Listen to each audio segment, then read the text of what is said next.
Well, the push is on. Or is that the con is on? I ask because all of these protesters demanding a doubling of the minimum wage, they're being maximum used.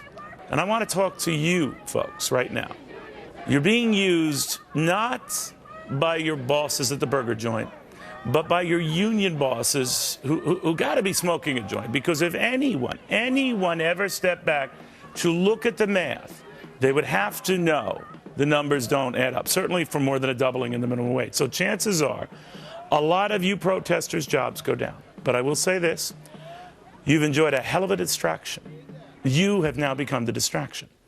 Because it is far easier to blame Burger King than bureaucrats in Washington.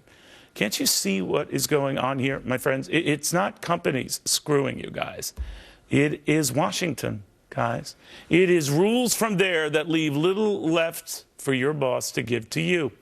Just this week, the president decreed sweeping changes in overtime policy that will force companies to rebrand and likely retire a lot of their workers. By the way, that would be you guys. Just like new Washington rules on health care and who qualifies as a full-time or part-time worker. That would be you. Nonstop hassles all the time. So the issue isn't why companies seem stingy with raises. The marvel is how so many of them can still afford raises at all. Just like the issue isn't why so many companies ship jobs overseas, but why many more don't follow them. There is a reason why Apple's stock is so hot. The cool new iPhones that it makes, they're all made in China at pennies on the dollar. And there is a reason why so many companies park trillions of dollars abroad. It'd cost them a boatload in additional taxes if they brought that money back, because taxes are higher here.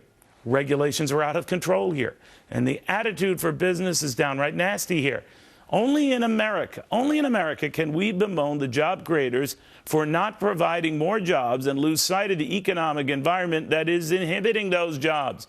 Jobs that foreigners are more than happy to welcome, with financial incentives and much lower taxes that are more than welcoming. So the next time, all you protesters who deserve a higher minimum wage, just not a doubling of that minimum wage, decide to go ahead and gather outside of McDonald's to beef. But you might instead want to hop to Washington to kick their buns. Because your boss, my friends, is not the problem. The folks creating problems for your boss, they're the problem. The folks who tax them and ridicule them and blast them and regulate them and all but spit on them. The folks who can't keep track of our money but happily lecture the folks who pay you the money. No. American companies aren't the ones screwing you.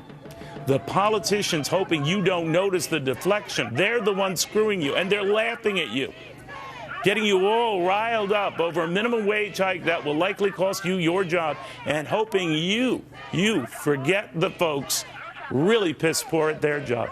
So go ahead and raise hell. That's your right. Just remember the evil SOBs firing you up, who already have their tickets to hell. So I'm telling you, everyone has a right to a higher wage. We can do this. But these people getting you riled up to think a doubling of that and more, can't do that. They're hosing you. Happy hosing.